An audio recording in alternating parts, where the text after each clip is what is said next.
Hello and welcome back to Sovereign Syndicate. Last time we talked to Little Rob, and I think there's still plenty of conversations to be had around here, so I'm just going to talk to the Navy officer here.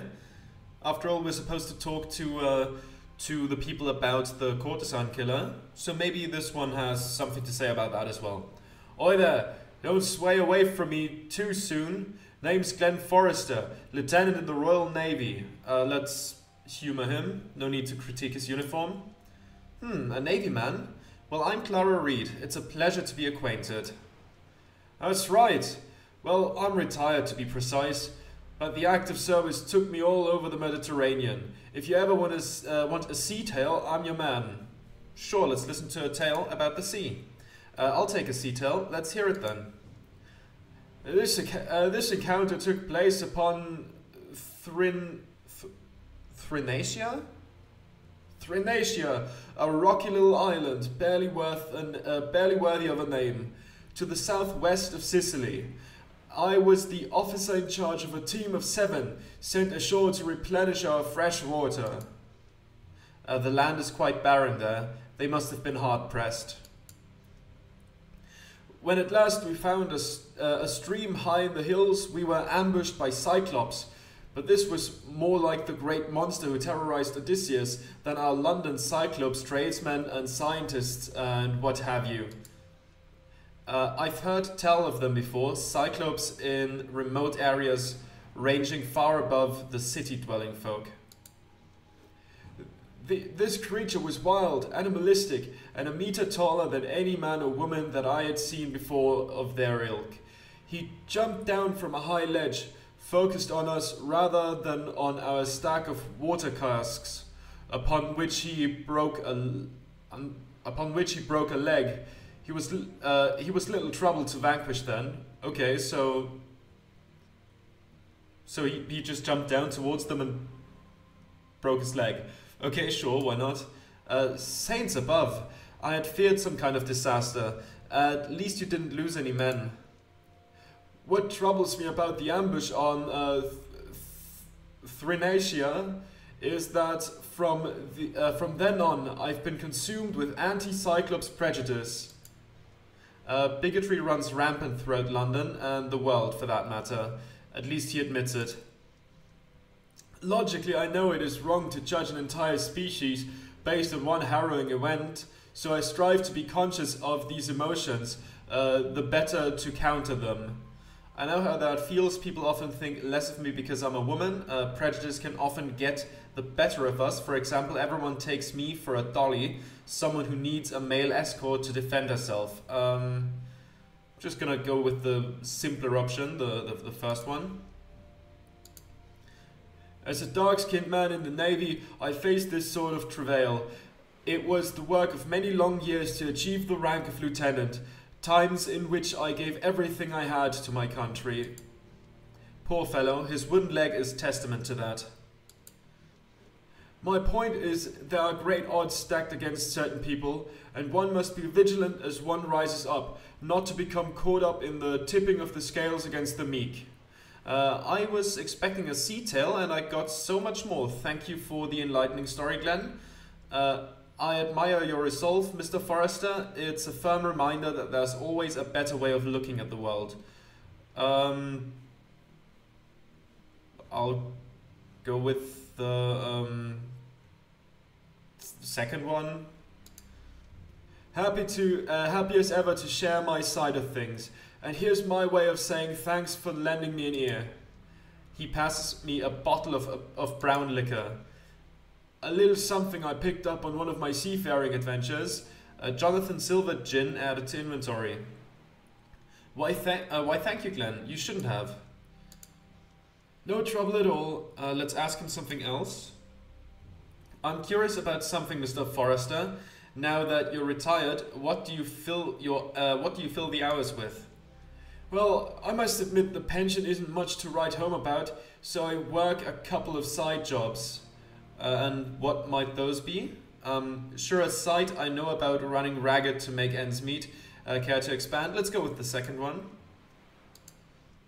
Sorry, Miss Reed, but I prefer my business affairs private. Begging your pardon?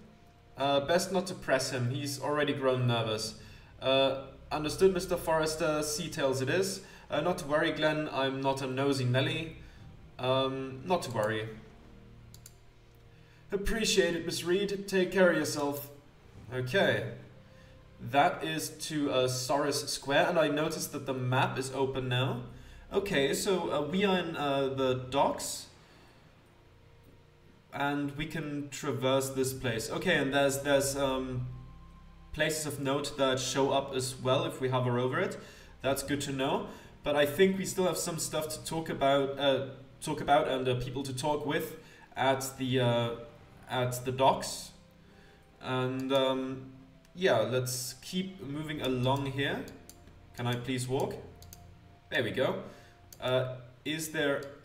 Right, little Rob recruitment poster. Let's take a look at that. And we can enter the tavern... No, recruitment poster, that's what I wanted to click. Throw off the yoke of despotic gang bosses and join the Dockhounds. Big money and lifetime loyalty await. $10 signing bonus. Okay. At the bottom in smaller print, must be able to lift a grain sack equal roughly to a young dwarf. How specific? Let's enter the Crimson Herring if we can. See what that's all about. Shutter till later in the day. Okay. Well, maybe later then. Velocipede. A stunning invention for its time, though a bit dated now. What with the steam-powered velocimotives I've seen along the avenues. Steam-powered motorcycles. Okay. The spokes are patinated with rust. It must not be getting much use. All the same, I'm surprised it hasn't been stolen sitting out in the open like this.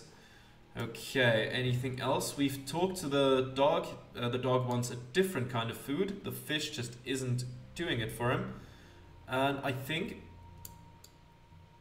Oh, game froze. Okay, we're back. I think for the most part, we're done here. Swivel crane is just... Technology marches on, leaving such devices and their human operators behind. Okay, it's just something like that. Alright, with that, I suppose we're gonna go to Soris Square, see what that's all about. And see what conversations are to be had there. In Soris Square, the East End's crossroads of commerce and vice, the medieval cobbles still bear the weight of modern wheels and footwear. The streets, alleys and palaces have avoided being pressed into the bilious black of macadam, gracing the lanes around Piccadilly, Kensington and other wealthy areas. You've heard it said that due to an ongoing trademark dispute, each individual stone would need to be granted a day in court before its removal to make way for smoother pavement. Soris Square's amenities and surroundings attract people of varying moralities. Even so, the elites of London rarely cross the River Lee, and anything east of Aldgate is commonly held as out of bounds except for urgent errands. Okay. Well, there we are. Oh, with a more top-down view, we could go to Pavel's Pinfold. It's a broken window, a cook fire to the wharf. Let's take a look at the cook fire. The dance of the flame in the open air recalls my travels with the Romani, where every morning brought fresh air and new vistas. And when our luck ran low, we simply shared what we had instead of squabbling over money. Determined, but I am going to return to those carefree days, even if it's not exactly the same. But these folk aren't on a romantic adventure. They're cold and hungry, and camaraderie can only do so much to alleviate troubles like that. But soon, if all goes well, I'll be free of London's stinking smog and crowded lanes. I'll wake every day to the open countryside if I wish it. I'll go with determined. That's +5 hope, I assume this much. When I put London town behind me, I'm going to drink a whole bottle of champagne. Sounds good. Okay, let me quickly take a look. Pavel's Pinfold is not its entire overworld location, so this is something we could enter if we so choose. Let's take a look at the broken window. A lightning bolt fracture runs down this otherwise remarkably clean window. Intellect, look closer, or intuition, turn away? Let's look closer. I'm curious. On the ground beneath it, lies a mess of tiny gears and lacy aluminium feathers. Is that a steel talent by the wayside or just a hobnail? This automated bird must have flown blindly into the glass. Ah, shame. I know it wasn't really a living creature, but there's something too terrible to consider about this whole scene. I had best keep walking. Well, at least we got 5 hope earlier, so losing this amount of hope isn't really that catastrophic. Let's talk to the stew bum. Sadly, there are a lot of vagrants in this end of London. If I ever met this fellow, I can't recall his name. Good day to you, sir, madam. And who might you be? Call me Clara Reed. Why the woebegone look? Is something wrong? Well, yeah, something is wrong. Since you asked, I'm awful dry, milady. Parched, something fierce. The name's Poe Pickett, by the by. Don't suppose you could help a man who's down on his luck? We could give him half a shilling, or tell him to get a job. I'm gonna give him half a shilling. I understand what it's like to be at the end of your rope. Here you are, Mr. Pickett. Oh, bless you, Mom. +5 hope. Well, the hope keeps bouncing back and forth. Let's collect some gears and cogs then. Like a prudent street dolly, these spare parts stick to the shadows where neither Bobby nor pedestrian can notice them. They'll be especially safe in an engine man's pocket. Let's gather the pieces. Finders keepers. Game. Okay. Sometimes this game has some hiccups, but it's always enough to kind of scare me that it might crash, but so far so good. So far that hasn't happened yet. Beds for vagrants. Let's take a look. London solutions to vagrants sleeping on the sidewalk. Does this hide the issues or simply cause people to equate vagrants with corpses? Well, to be honest, all things considered, that's still better than the hostile architecture that is rampant nowadays. Like, I'd rather have people put out like makeshift beds than like spikes or, you know, the weird partitioning pieces on benches. That's way more humane. I mean, it's not a solution, it's a band-aid at best, but looking at you know, modern times, this is better. Of course, the equating people to corpses thing that could be implied here isn't great, but still, at least they can sleep there. Best give that barrel a wide berth. I can smell it from here. Oh, great stuff, okay. There's a butcher. I heard a dog is hungry nearby. Gavin Dawson, at your service. Any of my choice cuts catching your eye? We could purchase some meat for 5 pence, I think that is. There we go. I don't know how much money you still have. A proper choice. You know where to find me if you ever get package again. Raw meat added to inventory. Okay. How much do we have? Oh, we have £5, 8 shillings and 2 pence. Okay. With that, I think I'm gonna quickly jump back to the docks. Let's travel there. I just want to feed the dog because I want to see if we can pet the dog. It seems like the most logical thing to do. I think we read that when we first arrived at the docks. So I'm just going to read them once, because otherwise that would get real repetitive. And let's continue on and go up to the dog. Maybe the raw meat suits its tastes a bit more than the fish we offered earlier. How about this raw meat? Never met a hound who would turn his snout up at some raw meat. Have at it then. Look at him wolf it down. Hope he won't forget this kindness. Yes, pet the dog. Murph, wine, Murph, Murph. That's the sweet spot, right behind the ears. Man's best friend, achievement unlocked. Very nice. There we go. Can we talk more? Take care, little one. Okay. Well, with that done, let's head back to the Soros Square. There we go. Let's quickly travel there, see what else is there to find. And then, I mean, you know, I think I'm just gonna go through the places, see if any people, you know, stick out to me. If anything is quest related and all that, and you know, then I'll go to the next location, and I'm just gonna scour the map like that a bit because I don't know where exactly what is. I know there's some. Let me quickly take a look. Red Lantern Lane. There's some quests there. I know that much.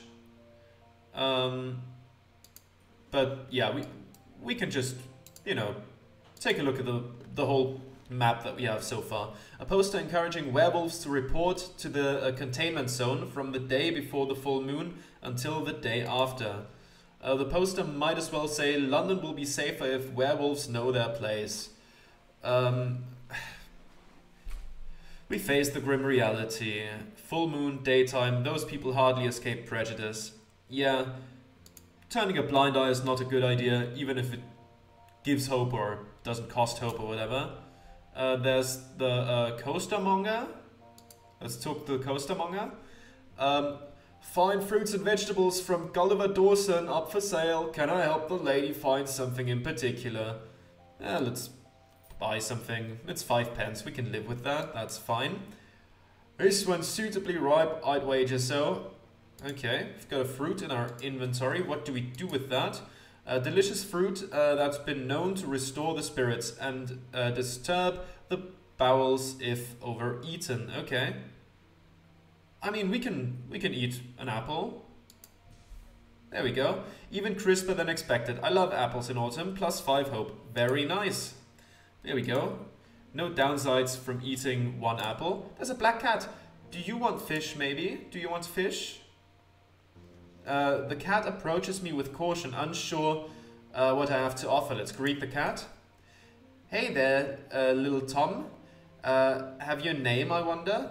Okay, Tomcat, a male cat. I see. Task started, feed the cat. Oh, I have an idea how I can do that. My stomach grumbles. I wonder if the noodle stand in Red Lantern Lane is still open. Okay.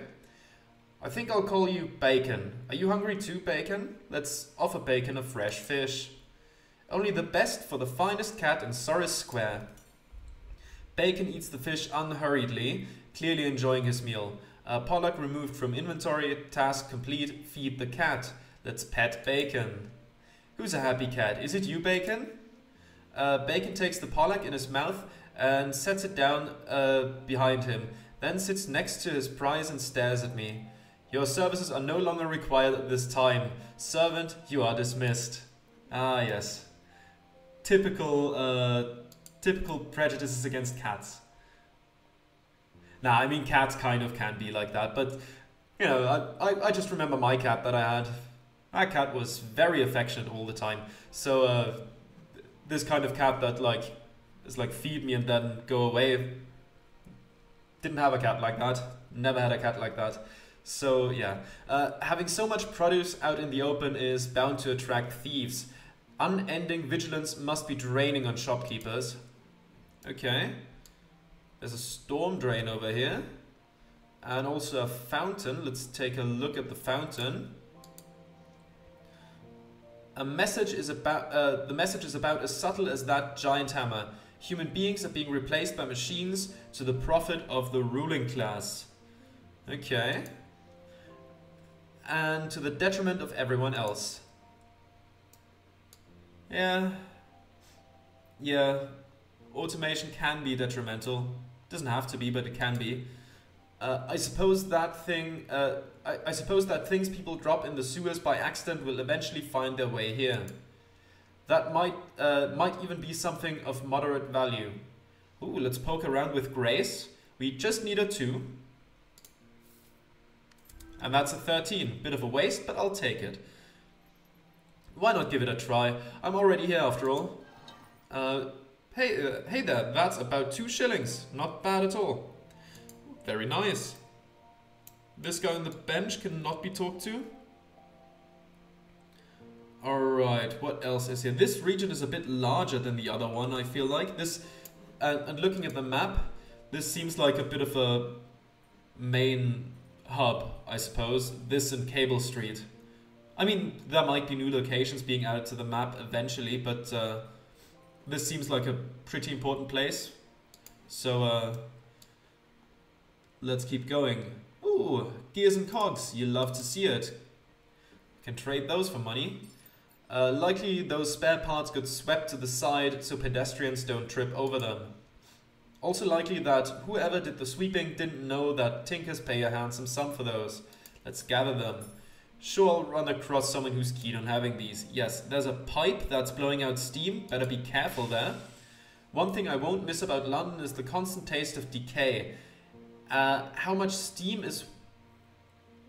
What happened there? How much steam is wasted just from this little leaky pipe? And how long before someone notices? Something happened there. I don't know what it was exactly. Let's take a look at the green wagon first, before we go into buildings.